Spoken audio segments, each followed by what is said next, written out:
Alright guys, today we're going to do a ribeye roast in the crock pot with some potatoes and carrots, and we got our seasonings. I'm a big fan of cumin and garlic salt, alright, and rosemary. Alright, all this is going into the crock pot together. Then you're going to start this and get it cooked, and right towards the end you're going to add the carrots and the potatoes. I like these potatoes because they're already washed and cleaned. All you have to do is heat and serve, basically. But normally I would split these in half. They're so small. See? They're so small that you can just put them right in whole and they'll cook. Alright? And we're gonna get to it. I'm gonna show you how we do this. I'm gonna start off with seasoning the pork roast and putting it in the crock pot. Alright guys, we're gonna go ahead and get started with our pot roast. Okay. Alright, so first thing we're gonna do is get that thing packaged, get it dried off, get it checked out. I always like to flip my meat and check it for any impurities or anything like that. Then you just go ahead, it's a nice little 1.5 pound roast, and you just put it down inside the crock pot. We're using the old Road Pro that you can get from any truck stop. Alright, and we're going to start out with some cumin, about 2 to 3 tablespoons, depending on how you like it. So it's always preference. Alright, then we're going to go with some black pepper. Okay. Alright, a lot of people say, well, why does people only put like a teaspoon of black pepper? Well, there's a difference between ground black pepper and black pepper in these.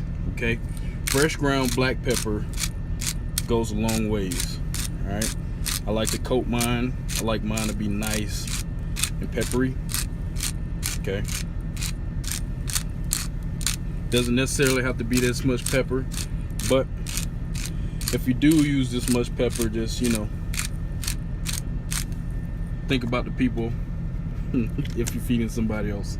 But the difference between black peppercorn with the grinder and the black pepper that you used to having when it has the big hole in one side and the sifted holes in the other side is that it's stronger. So a little bit goes a long ways, but I like mine peppery. Okay, next I'm going with onion powder. Now the reason I like to use onion powder is because it's a great substitute for that onion flavor you need. I don't know about you guys, but I'm not riding around with a bag of onions on my truck. So, alright, so you just coat it real nice. Alright. Like I said, taste the key. Whatever you want, that's what you put in there. Keep in mind, at the end of the process, that I'm gonna put carrots and I'm gonna put potatoes in there to go ahead and develop some more of that sweet, crisp flavor that comes with the pot roast. Alright, next we're going with the good old garlic salt. You don't have to go too heavy on the garlic salt. Alright, because pork is naturally salty. Alright, so I'm gonna hit it with some more black pepper. People were like, dang, that's a lot of salt. It's not really. Alright, it's a big piece of meat. Alright.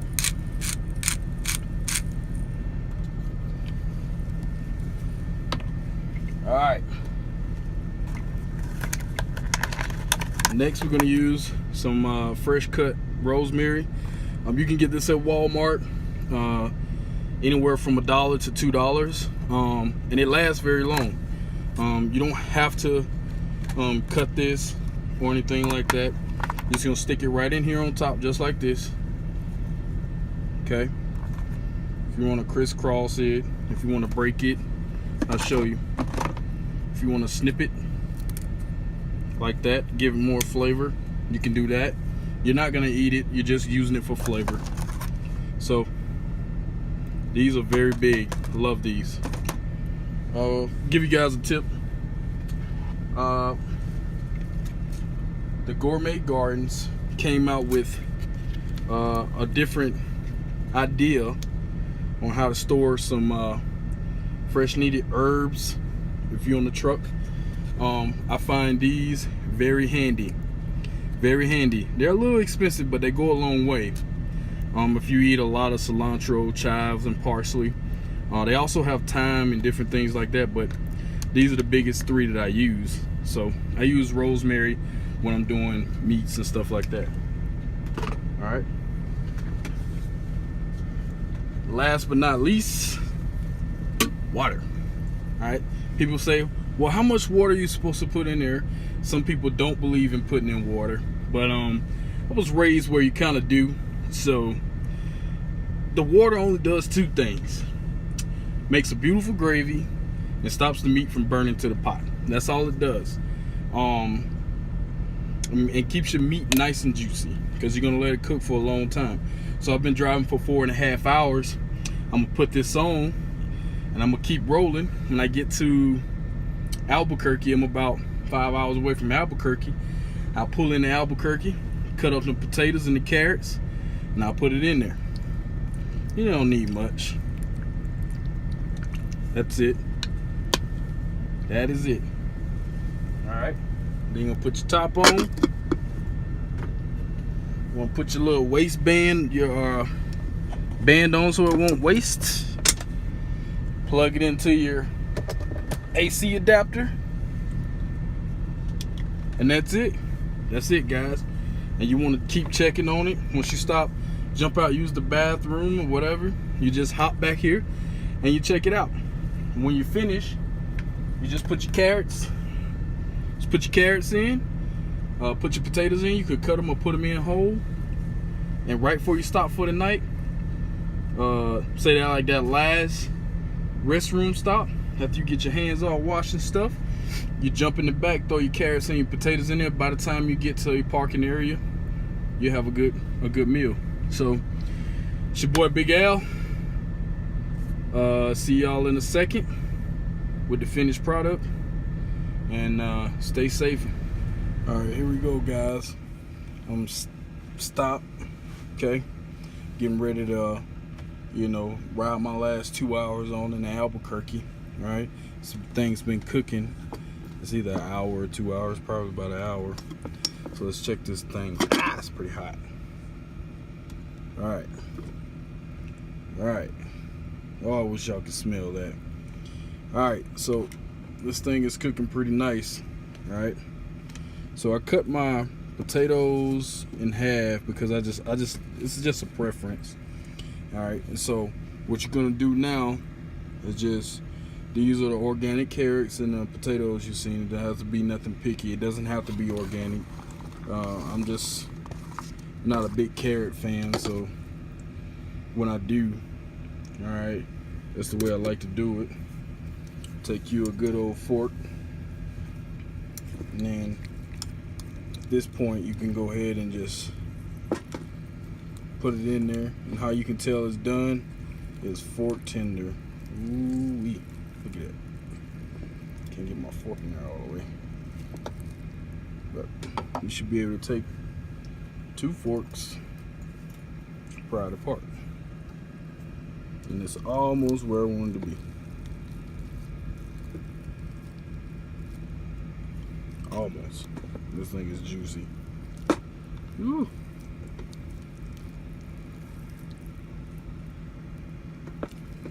Put them carrots and potatoes in the bottom. All right.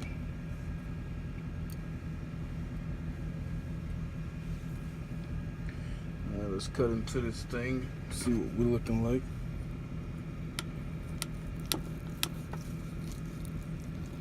And that's what you're going for. So I'm gonna let this cook for another 2 hours. Just right. Let this cook for another 2 hours while I'm rolling. All right, and that's it. Put it over a bed of rice. Whew. All right, guys. So here you go. I got the pork out and sliced it up. All right, and if you look inside, what we got going on here There's all this goodness, all this carrots and this rosemary been cooking down. All right, I'm talking about, boy, look at here, nice and tender, ready to go. All right, and check out pork, make sure it's pulling apart nice and easy. Look at that, nice and easy. So, man, look at that, it's pulling apart. You can shred this, put it on bread just like this. Now,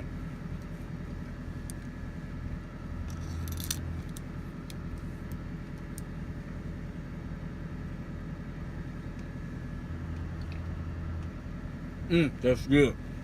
Alright, so biggest question I get is, how do you know when it's done? Okay, if you look at the beginning of the video, okay, the meat was pink.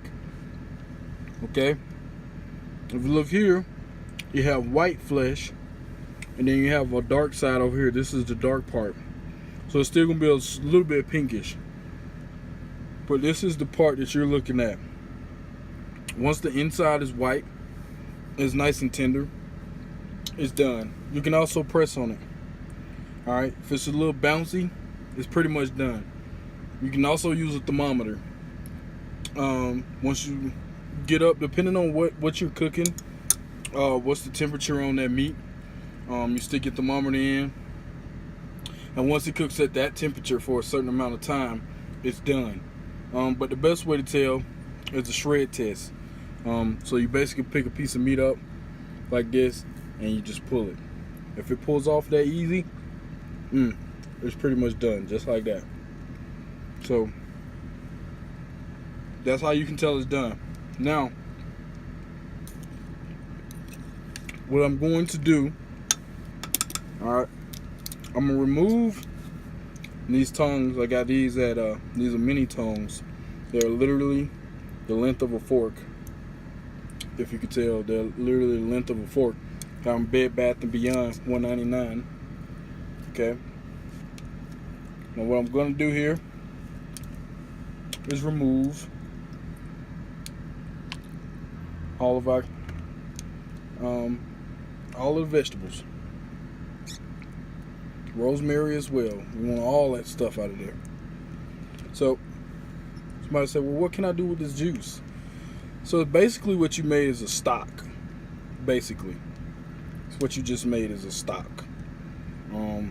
You can add a couple tablespoons of flour to that with a whisk or a fork, and there you go, you got gravy.